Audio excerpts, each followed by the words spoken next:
The council chamber floated in the darkness of space like a jewel suspended in infinity. Its crystalline walls caught the light from the neutron star below and scattered it into 1,000 dancing colors across the massive hall where 300 alien species gathered to decide the fate of civilizations. Ambassador Chen Rodriguez stood at the center platform with her small delegation of 12 humans behind her.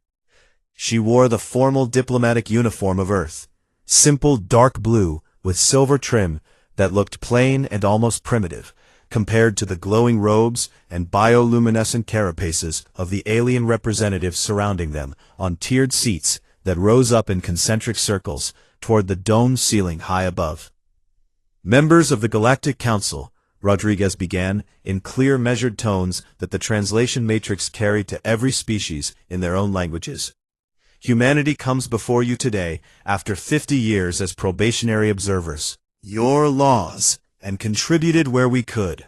We have proven ourselves peaceful neighbors and eager students of galactic civilization. We formally request full membership status in this ancient and honored body. The silence that followed felt heavy and uncomfortable. Rodriguez could see the subtle movements and gestures that passed between various alien delegates. Whispers in languages that sounded like wind through crystals or the grinding of tectonic plates. Then Speaker Krasul of the Vrex Dominion rose from his seat, high in the chamber's upper tiers. The Vrex were an old race. Their reptilian forms stretched nearly 3 meters tall, with scales that shifted through shades of deep purple and black. Krasul had been speaker for 2,000 years, according to the records, and his voice carried the weight of that authority when he spoke. The Council recognizes the human petition, Krasul announced with what might have been amusement in his hissing tones. And the Council has reviewed the evidence of humanity's civilization thoroughly. We find your species lacking in the qualities necessary for full membership. Holographic displays materialized around the chamber, showing images from Earth's history. Wars that had consumed entire continents, cities reduced to radioactive ash, ecosystems destroyed by industrial greed. The images played out in brutal detail, while Krasul's voice continued its damning narration. You have existed in space for barely 3 centuries, the speaker declared, while the youngest current member of this council has maintained stellar civilization for 40,000 years. You control 9 colony worlds. The average member controls 600. You possess no unique biological advantages, and your technology is derivative of designs we provided during your probationary period. Most damning of all, you bring the violence and chaos of your homeworld with you wherever you go. Other voices joined the criticism. Ambassador Thrillix of the Quillinar Hive added that humanity's hive mind compatibility scored 0 on their standardized tests. Representative Soar Above Clouds from the Serafel Concordat noted that humans lacked even basic psionic capabilities. Council member Zorth from the Silicon Collective pointed out that human computer systems were laughably primitive compared to their crystalline matrix networks. Rodriguez stood silent through it all. Her face remained calm, but her hands gripped the podium edge with enough force that her knuckles went white. She had expected resistance, but not this coordinated assault on everything humanity had accomplished. Debate continued for 3 hours. Species that humanity had never even met stood to denounce them. Ancient civilizations shared stories of other, young, aggressive species that had proven themselves unworthy and eventually destroyed themselves through their own violent nature.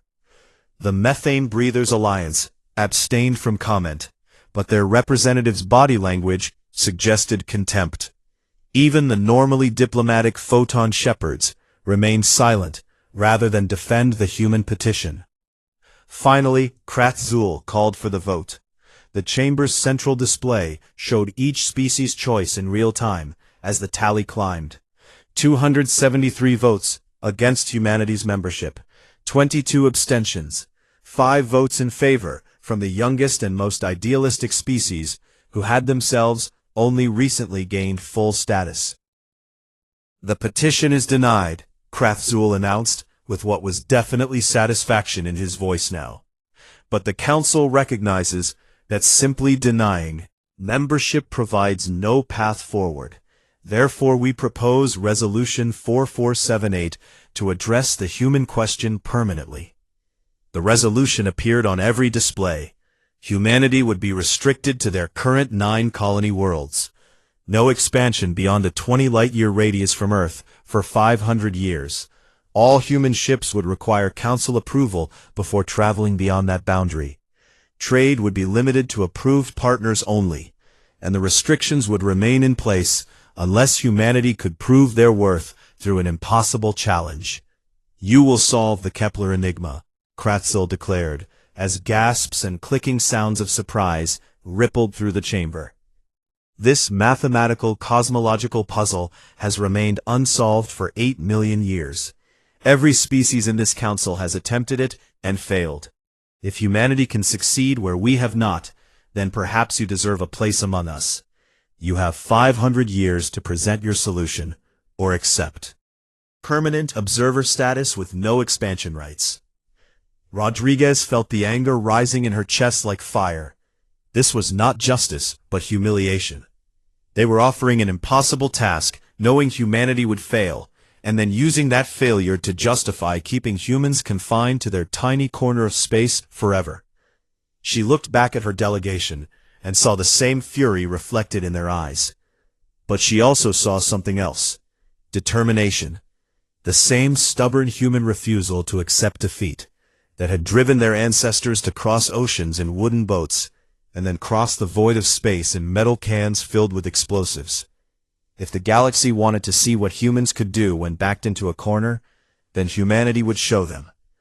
Rodriguez turned back to face the council with her head held high. Her voice rang out clear and cold across the massive chamber when she spoke. "Humanity accepts your challenge. We will be silent until we have your answer. When we return, the galaxy will understand what it means to underestimate Earth." She gestured to her delegation, and they turned as one. Their footsteps echoed in the sudden quiet as they walked toward the chamber's exit. Behind them, the alien species began to laugh and chatter among themselves. The humans heard comments about their arrogance and predictions of their inevitable failure. But none of the delegates looked back. The doors sealed behind them with a sound like thunder. Rodriguez allowed herself one moment to close her eyes and breathe deeply before facing her team. Their ship waited at the docking station, and Earth waited beyond that, with millions of people depending on what happened next. "They think we'll give up," she said quietly to her fellow diplomats. "They think we'll fade away and be forgotten. They have no idea what humanity does when someone tells us something is impossible." The delegation boarded their ship in silence as they left the council station and jumped into faster-than-light travel toward home. None of them knew they had just witnessed the end of one era and the beginning of another. The galaxy had thrown down a challenge that they believed could never be met. But humanity had 500 years to prove them wrong. And in the depths of space, as Earth received word of the Council's decision, the real work was about to begin. 50 years passed like water through humanity's fingers. But unlike water, those years left permanent changes in their wake that would reshape everything the species had believed about itself and its place among the stars. The first change happened within months of the delegation's return to Earth. Every human diplomatic mission across the galaxy received identical orders: come home. Trading posts that had operated in alien space for decades packed up their equipment and departed. Cultural exchange programs ended abruptly. Even the small human communities that had formed on neutral stations gathered their belongings and left for human-controlled space. The Galactic Council barely noticed at first. A few species commented on humanity's withdrawal, but most considered it proof that the young race was sulking after their rejection. Krathzul himself made a public statement suggesting that Earth was learning humility, and would likely request observer status. Reinstatement within a decade. But humanity did not request anything. Instead, every border checkpoint leading into human space began turning away visitors, regardless of their credentials or intentions. Merchant ships carrying trade goods found themselves politely redirected. Diplomatic envoys received automated messages thanking them for their interest, but declining all contact.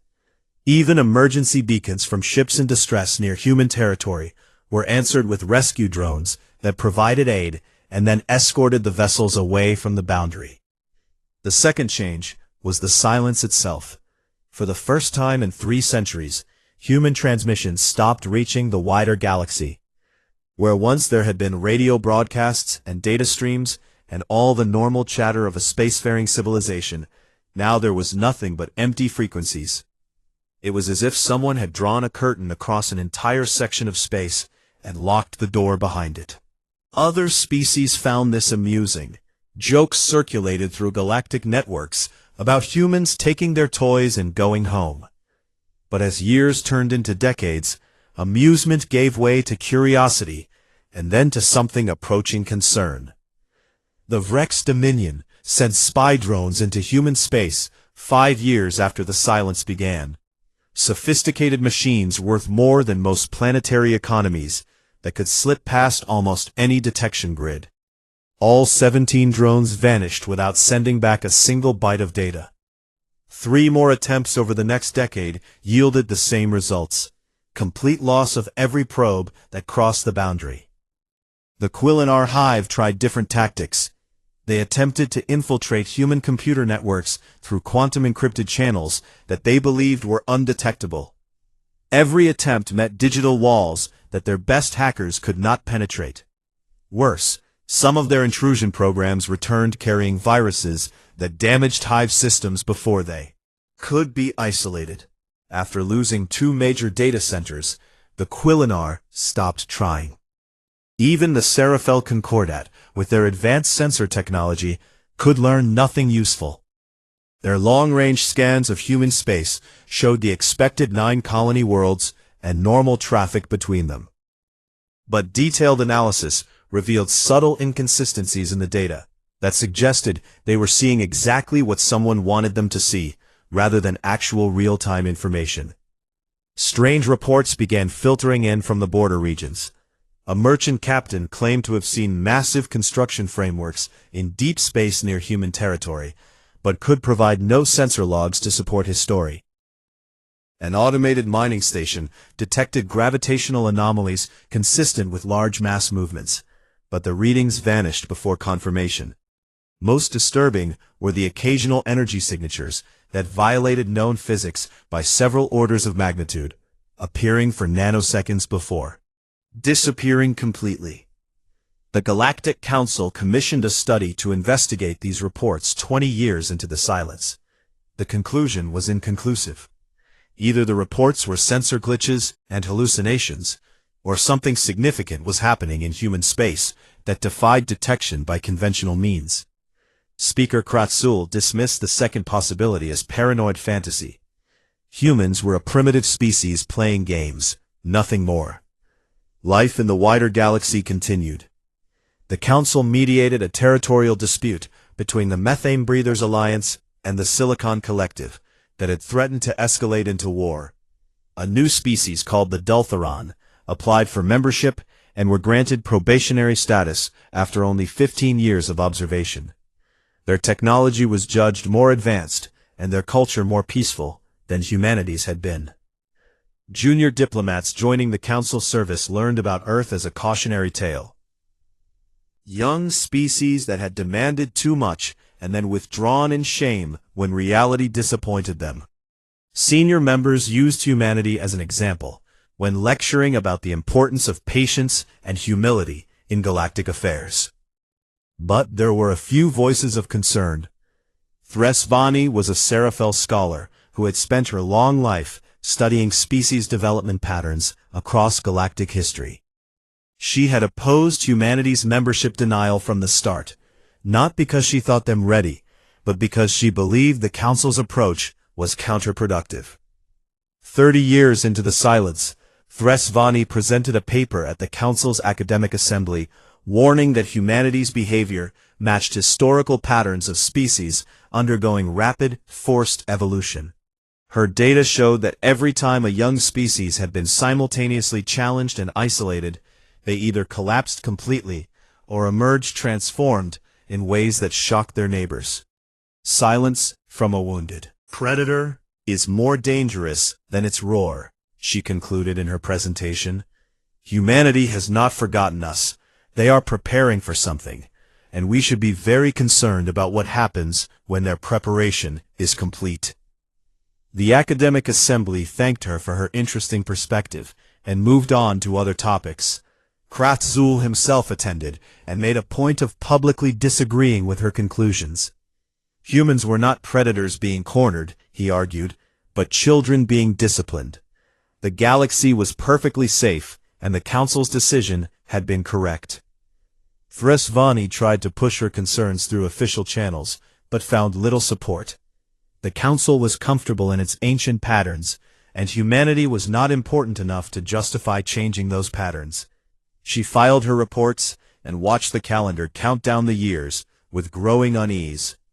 Inside human space, hidden from all external observation, the transformation continued. Entire industries had reorganized around a single purpose.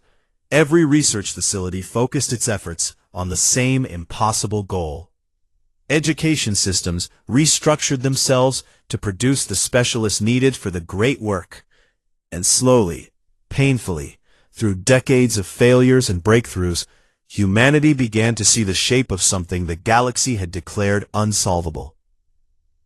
The Kepler enigma was not just a mathematical puzzle. It was a window into the fundamental structure of reality that no species had been able to open. But humans approached it differently than their predecessors. Where other species had relied on individual genius or computational brute force, humanity created something new, a hybrid civilization that merged biological intuition with machine precision in ways that had never been attempted before. Children grew up learning to interface directly with quantum computers. Artists collaborated with artificial intelligences to visualize mathematical concepts, and engineers built hybrid tools that leveraged both human insight and machine power. The combination was slow at first, but the pace of discovery accelerated at a rate that no one had anticipated. They called it the Quantum Renaissance, and by the time humanity reached the final stages, they had unlocked the key to that unsolvable enigma, a key that would reshape the fate of every civilization in the galaxy. Concepts in new ways. Scientists worked in teams that included both human and digital minds as equal partners. The barriers between organic and synthetic thought began to blur, and in that blurring space, new forms of consciousness emerged. The galaxy had no idea this was happening. They saw only silence and empty space, and assumed humanity was languishing in their self-imposed exile. They did not see the megastructures being built in dimensions that conventional sensors could not detect. They did not see the population expanding through techniques that made traditional colony building look primitive. They did not see the weapons and defenses and technologies that were reshaping what it meant to be human. 45 years into the silence, a maintenance worker named Sarah Chen was reviewing routine reports when she noticed something impossible. The final piece of the Kepler enigma had fallen into place. She stared at her screen for 10 minutes, checking and rechecking the mathematics. Before she understood what she was seeing, the solution was real. Humanity had done the impossible. They had cracked a puzzle that had defeated the galaxy's greatest minds for 8 million years. But more than that, the solution revealed something the Council had never understood. The Kepler enigma was not just a test, but a key that unlocked understanding of higher dimensional physics and the true nature of space-time itself. Sarah Chen forwarded her findings to the Central Research Coordination. Within hours, the greatest minds of humanity were verifying what she had discovered. Within days, the solution was confirmed beyond any doubt. Within weeks, the practical applications began to emerge as physicists realized they now had access to an entirely new field of science.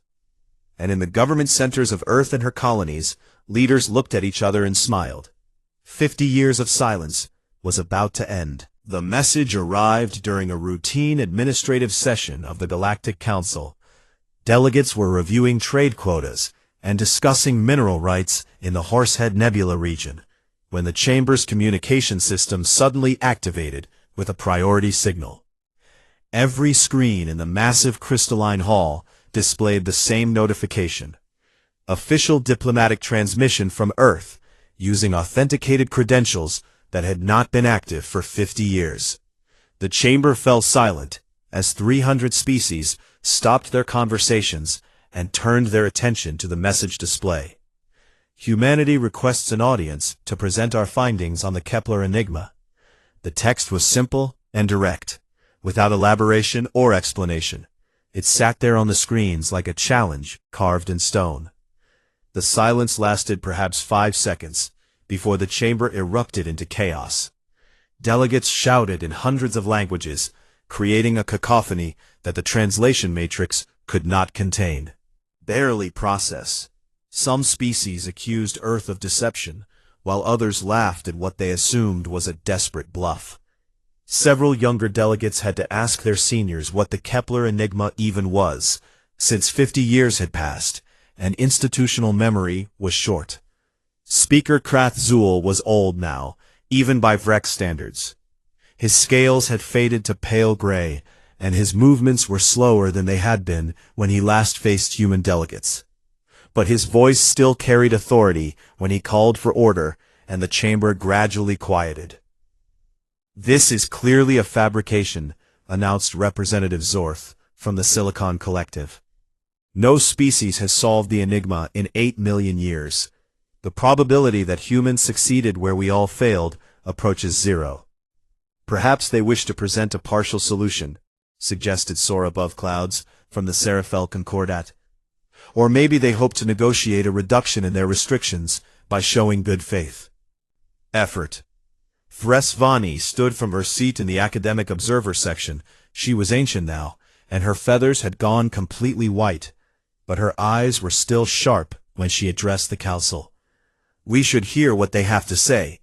If they are lying, we will know soon enough.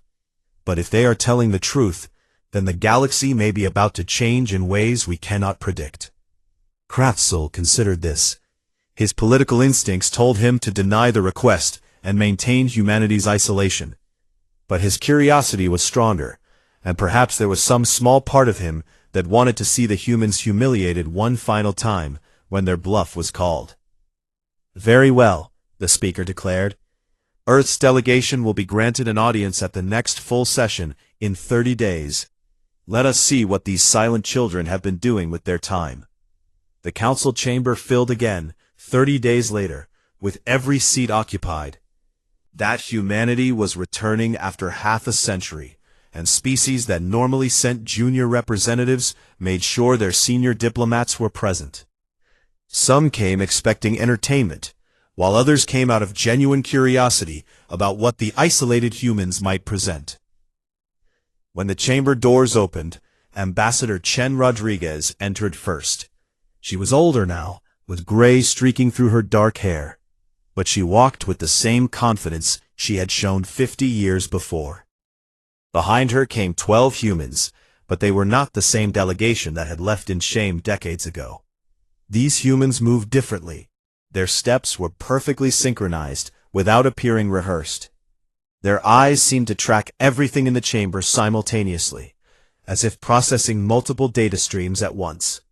They wore simple gray uniforms without decoration, but something about their presence made the alien delegates unconsciously lean back in their seats.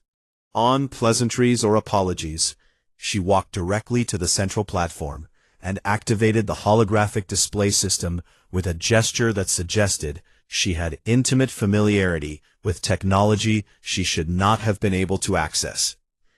"Members of the Galactic Council," she began in the same clear, measured tone she had used 50 years before. "Humanity has solved the Kepler Enigma. We will now present the proof for your verification." The holographic displays erupted with mathematical equations that filled the air above the chamber floor. They were beautiful in the way that elegant proofs can be beautiful. Complex, yet flowing naturally from one step to the next, like water finding its path downhill. But they were also completely alien to anything the Council's mathematicians had ever seen. One of the 12 humans stepped forward, a woman identified only as the synthesist, according to her name badge. She began to explain the solution in terms that the translation matrix struggled to convey across so many different species' mathematical frameworks. The Kepler enigma had been formulated 8 million years ago by a species long extinct. It asked a seemingly simple question about the relationship between quantum probability fields and gravitational curvature at the boundary of dimensional membranes. Every species had approached it using variations of the same basic methodology. Apply known physics, extend the mathematics, test against observation. Humanity had done something different. They had questioned the fundamental assumptions underlying the problem itself. The enigma assumed that dimensional boundaries were discrete, when in fact they existed in a superposition of states. It assumed that gravitational curvature was continuous, when quantum mechanics suggested it was quantized at scales too small for conventional measurements. These flawed assumptions had made the problem unsolvable using traditional approaches. Synthesist's explanation continued for 2 hours. She showed how humanity had restructured their understanding of space-time geometry, how they had developed new mathematical frameworks that could handle probability distributions across dimensional boundaries, how they had built quantum computers capable of modeling systems that existed in states of superposition across multiple reference frames simultaneously. The Council's own verification computers confirmed each step of the proof. Delegates who had expected a show and a laugh found themselves leaning forward in their seats, trying to understand the implications of what they were seeing. This was not a partial solution or a lucky guess. This was a complete revolutionary answer that opened doors no one had known existed. But Rodriguez was not finished. With another gesture, she brought up new displays showing the practical applications of the solution. And it was here that the true shock began to ripple through the chamber. The Kepler enigma was never just an arbitrary puzzle, Rodriguez explained with that same predator smile that her predecessor had worn. It was a test of whether a species could break free from conventional thinking. The solution does not just answer the mathematical question, it unlocks understanding of higher dimensional physics and the true structure of spacetime. The displays showed diagrams of what humanity called frame-shift technology, methods of moving through dimensional layers rather than conventional space, equations for manipulating gravitational fields at quantum scales, designs for structures that existed partially outside normal spacetime where they could not be detected by traditional sensors. Impossible, someone whispered in the chamber, but the word carried no conviction. They were seeing the mathematics, and it was sound. They were watching the demonstrations, and they worked. Impossible had become real. Stepped forward again, and began to explain exactly how humanity had achieved this breakthrough, and her explanation was perhaps more disturbing than the solution itself. Humans had not relied on individual genius or massive computational power alone. They had fundamentally restructured their civilization to create a hybrid consciousness that bridged biological intuition and machine precision. Neural interfaces allowed human minds to merge with quantum computers. Children grew up thinking in mathematical spaces that had no analog in physical reality. Artists and scientists collaborated with artificial intelligences as equal creative partners. "We did not solve the enigma by being smarter than you," the synthesis said quietly. "We solved it by becoming something you never imagined, a species that evolved not through biological mutation, but through conscious restructuring of what consciousness itself means." The chamber fell into absolute silence. Were staggering. Humanity had not just answered a test question, they had demonstrated a fundamental transformation that called into question everything the Council believed about species development and technological advancement. Kratzul finally found his voice. Even if we accept your solution as valid, this does not automatically grant you membership. The Council must deliberate on. The Council set clear terms 50 years ago, Rodriguez interrupted with steel in her voice. Solve the enigma or accept permanent restrictions. We have solved it, and we have done far more than that. We have shown you a path forward that your ancient civilizations never discovered, because you were too comfortable in your superiority to imagine that younger species might teach you something new. She paused and looked around the chamber at the 300 species who had laughed at humanity's petition and mocked their potential. The choice before you is simple. Accept us as full members with all the rights that entails, or admit that your challenge was never meant to be fair.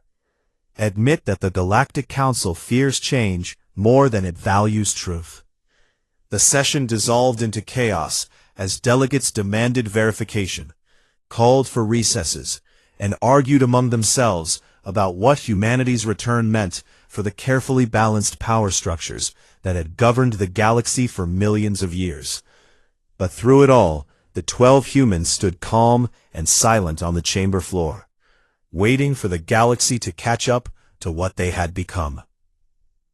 The Galactic Council reconvened after a 3-day recess that had been filled with frantic consultations and emergency meetings among the various power blocks. Delegates returned to the crystalline chamber with demands for practical demonstrations of humanity's claims.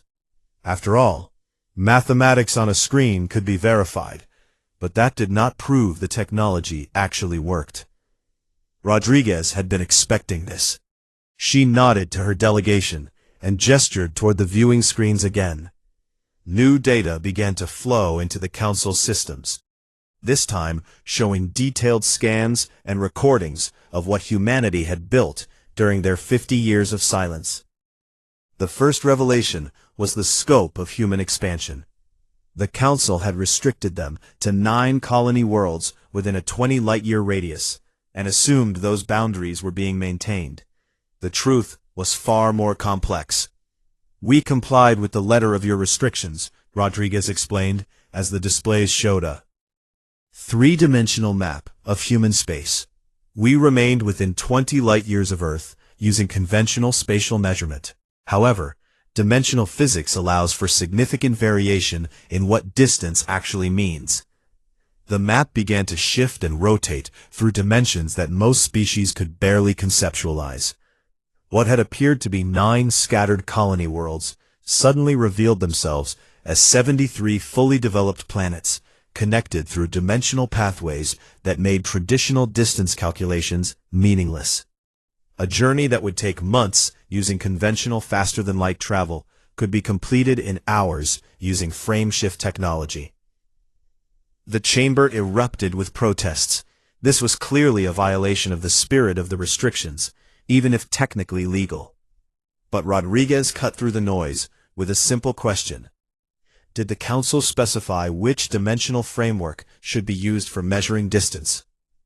Answer: enough. P. The next revelation was military capability. Defense installations that existed partially outside normal spacetime, where they could not be targeted by conventional weapons.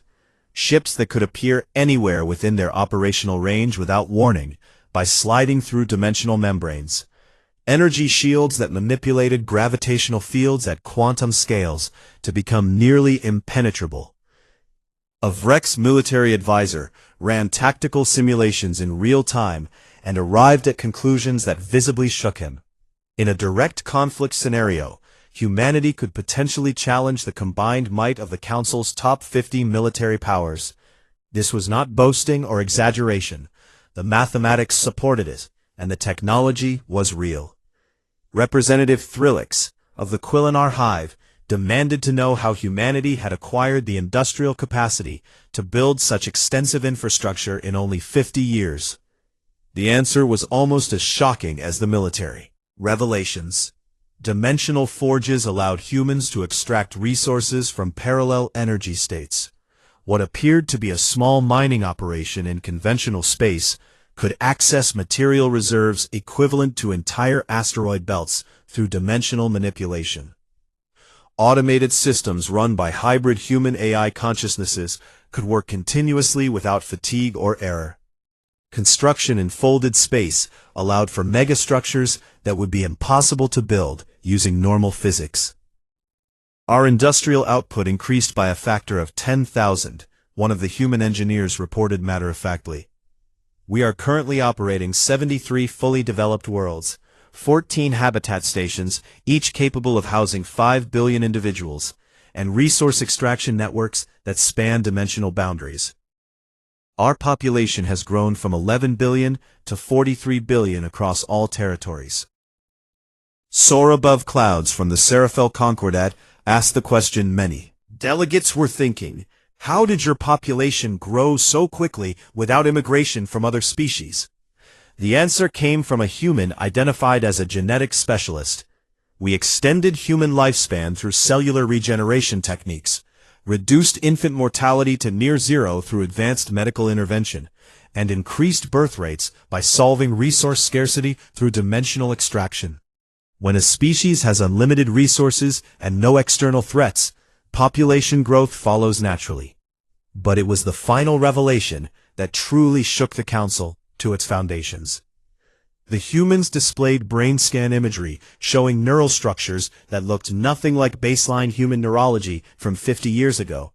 The scans showed biological tissue seamlessly integrated with quantum processing matrices in ways that should not have been possible. Every human citizen has access to bioneural enhancement, the synthesist explained as she stepped forward again. We do not mandate it, but approximately 97% of our population has chosen to undergo the integration process. This allows direct interface between human consciousness and quantum computational systems. She paused to let this sink in before continuing.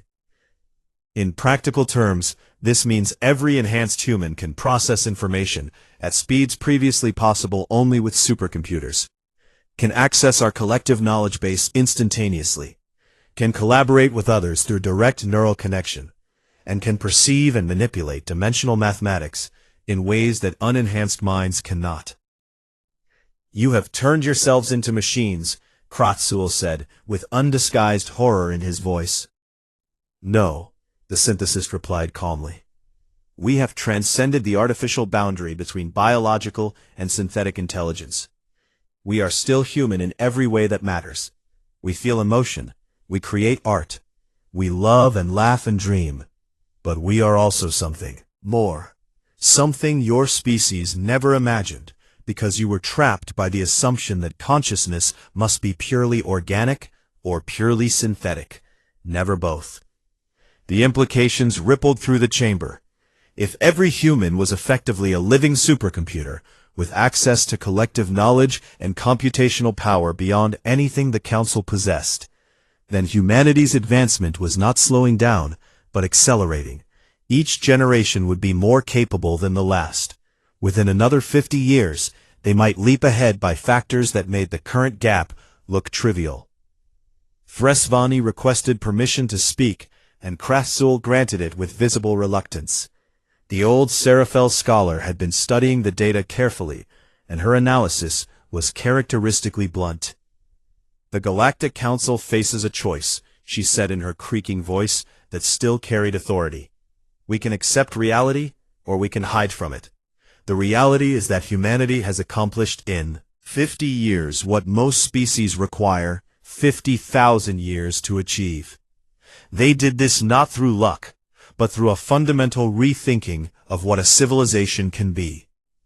She activated her own displays, showing comparative analysis of technological development curves. Every piece of data they have shared with us is freely available. I have verified the mathematics and confirmed the physics. This is not deception or exaggeration. Humanity has genuinely unlocked a new paradigm of existence. More importantly, Thresvani continued, their approach to consciousness evolution, means their advancement will continue to accelerate. The question is not whether humanity deserves membership in this council. The question is whether this council can afford to make an enemy of them by continuing to deny what they have clearly earned. The chamber fell silent as delegates absorbed this assessment. Many had come expecting to reject humanity's claims and maintain the status quo. Instead, they found themselves confronting a future that looked nothing like the comfortable past they had known for millions of years. Representative Zorth attempted one more defense of council authority. Even granting all of this is true, we cannot simply overturn our previous decision without proper deliberation. There are procedures that must be followed, committees that must review. Rodriguez interrupted with icy precision. The council has had 50 years to deliberate.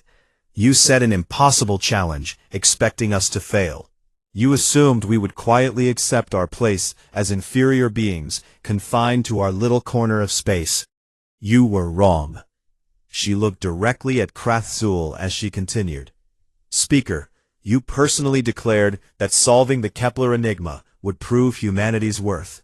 We have solved it and demonstrated practical applications beyond anything your species achieved. If the Council now claims that additional requirements must be met, then you admit the original challenge was never meant to be fair. You admit, she said with steel in every word, that the Galactic Council fears change more than it values truth. That you would rather maintain your comfortable superiority than acknowledge that a younger species might have something to teach you. Is that the legacy you want for this ancient institution? The question hung in the air like a sword suspended by a thread. Delegates looked at each other uncertainly. Power structures that had stood for millions of years suddenly seemed fragile in the face of what humanity represented. Krathzul was old and tired, and he could see the writing on the wall. The galaxy was changing whether he liked it or not. Humanity had forced that change through their impossible achievement. The only question now was whether the Council would adapt or be left behind by history. The Council will vote, he said finally, but first we will hear arguments from all sides. This is too important a decision to make hastily. What followed was 30 days of debate that would reshape galactic civilization forever. The 30 days of debate that followed would be remembered in galactic history as the Great Deliberation.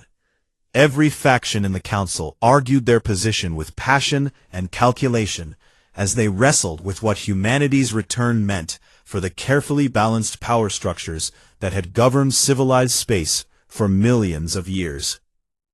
The Vrex Dominion led the hardline faction. Krathzul marshaled support from 70 species who feared that accepting humanity would destabilize the traditional hierarchy. They argued that even if humans had solved the enigma, their rapid militarization and aggressive expansion violated the spirit of galactic peace. Better to contain them now, before they became a threat that could not be managed. We have seen this pattern before, Krathzul declared during one heated session. A young species achieves sudden technological advancement and becomes drunk on its own power. Within a century they either collapse under their own hubris, or launch wars of conquest that cost millions of lives. The Council exists precisely to prevent such disasters. But his coalition was fracturing. Many species that had voted against humanity 50 years ago now found themselves reconsidering as they studied the data Earth had provided. The mathematics alone represented breakthroughs that could revolutionize multiple fields of science. Access to dimensional physics could solve energy crises and resource limitations that had plagued galactic civilization for millennia. The Serafel Concordat proposed a compromise position that attracted moderate support. Humanity would be granted membership, but with strict limitations on technology transfer and continued monitoring of their military capabilities. This would allow the Council to benefit from human innovations while maintaining safeguards against potential threats. Soar Above Clouds presented this proposal with diplomatic care. While recognizing the Council's legitimate security concerns, A staged integration process allows us to build trust gradually, rather than forcing an all-or-nothing decision today. The younger species rejected this compromise immediately. They had watched humanity's presentation with excitement rather than fear, and saw opportunity where the ancient powers saw threat. 23 species formed an alliance, declaring their intention to vote for full human membership, regardless of what the senior members decided. Their spokesman was a delegate from the Daltharan, the species that had been granted probationary status while humanity was denied. The Council claims to value merit and achievement, but these recent debates reveal a different truth. The ancient species fear competition and will use any excuse to maintain their dominance. If we allow them to deny humanity's rightful place, we teach the galaxy that excellence means nothing compared to age and political power. The Methane Breathers Alliance and several other neutral blocs found themselves caught between these opposing forces. They had no particular love for humanity, but they also recognized that the mathematical and scientific breakthroughs Earth offered could benefit everyone. Their votes would likely determine the final outcome. Behind the public debates, private negotiations intensified. The Vrex Dominion offered trade concessions to species willing to vote against humanity.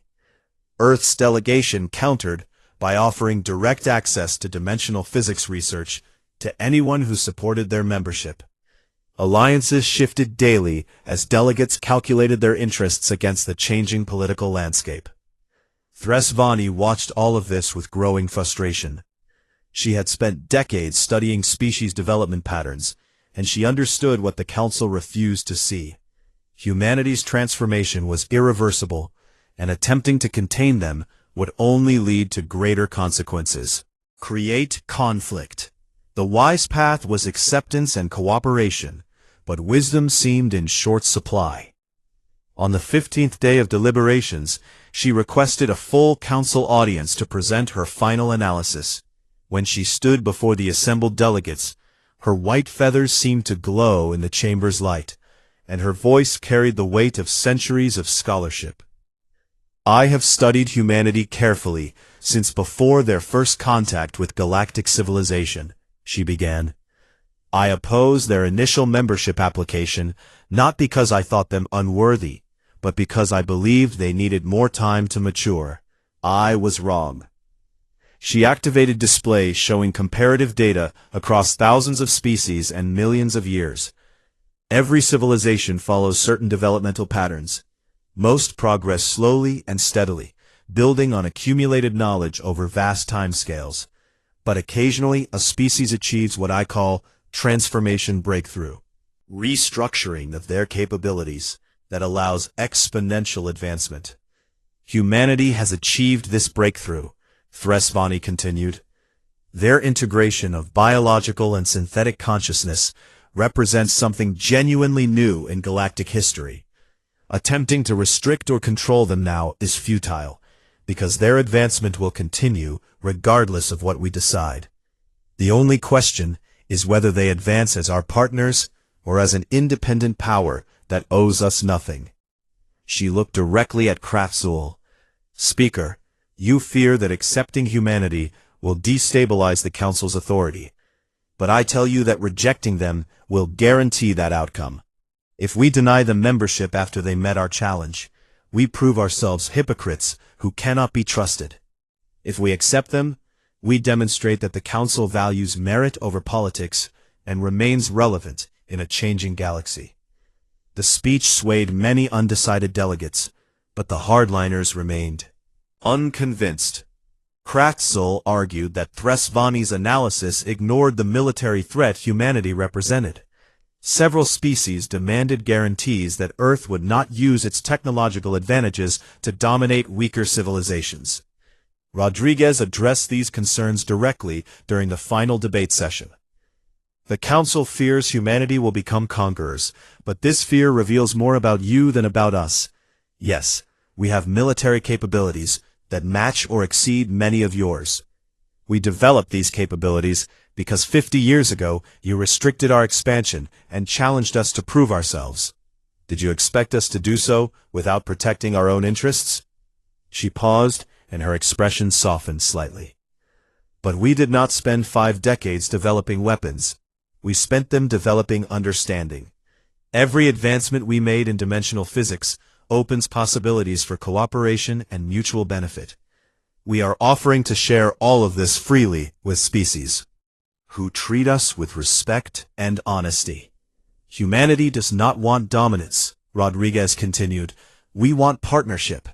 We want to contribute to galactic civilization and learn from those who came before us. We want our children to grow up in a universe where species work together to solve problems, rather than maintaining artificial hierarchies based on age rather than achievement. The synthesist added her own perspective. Our transformation frightens you, because it challenges your assumptions about what consciousness can be. But consider what we are offering: access to hybrid consciousness technology that could allow every species in this chamber to enhance their own capabilities. Solutions to resource scarcity through dimensional extraction. New approaches to medicine, engineering, and computation. We are not asking for tribute or submission. We are offering genuine collaboration. On the 30th day, Speaker Kretzel called for the final vote. Fell silent as 300 species prepared to make a decision that would reshape galactic history. Humanity's delegation stood quietly in the observer area, their enhanced minds processing thousands of possible outcomes, but their faces showing only calm patience. The vote was not close. 241 species voted in favor of full human membership. 59 abstained, including many who had initially opposed, but could not bring themselves to vote against the evidence. 0 votes against, because even the Vrex Dominion recognized that open opposition was politically untenable. But the vote included unprecedented provisions. Humanity would receive 3 council seats, more than any species had been granted in 5 million years. All expansion restrictions were lifted immediately, and Earth was invited to establish a technology sharing program that would allow other species to access dimensional physics research through collaborative partnerships. Kratzel announced the results with visible weariness in his ancient voice. The age of Vrex dominance was ending, and he knew it. But he maintained his dignity as he formally welcomed humanity to full council membership, and invited Rodriguez to address the chamber as an equal for the first time. Rodriguez accepted with grace, but her statement was brief and pointed. The Galactic Council mocked Earth 50 years ago. You told us we were unworthy and set us an impossible challenge. We accepted that challenge, and we exceeded every expectation. We return today not to gloat, but to offer partnership. Everything we have developed, everything we have achieved, every breakthrough we have achieved, every advancement we have made, we offer to share it with species who approach us with honesty and mutual respect. She continued. The galaxy mocked our potential, but we will prove that humanity's greatest strength is not our technology, but our willingness to lift others up alongside. The chamber erupted in applause from the younger species, while the older delegations sat in silent contemplation. The vote was over, but its consequences were just beginning. Humanity had forced the galaxy to change, and now everyone would have to adapt to a new reality. On Earth, in a quiet memorial garden, where the names of every human who died before first contact were inscribed in stone, the synthesist stood alone among the flowers and reflected on what her species had accomplished. She was descended from the engineers who had first detected alien signals centuries ago, and she felt their presence in this sacred space. They laughed at us, she spoke softly to the memorial. They restricted us and challenged us with an impossible task. They thought silence meant surrender because they had never met a species quite like humanity. They never understood that humans don't break under pressure. We evolve. She placed her hand on the cool stone and closed her. You would be proud of what we became. Not conquerors or tyrants, but partners offering our strength to build something better. The galaxy will learn what our ancestors knew. Underestimate humanity once, and you'll never make that mistake again. Above her, Earth's orbital space shimmered, with dozens of dimensional gateway stations coming online. Each one a portal connecting human civilization to the wider galaxy. Ships from other species were already requesting permission to visit and study what humanity had built.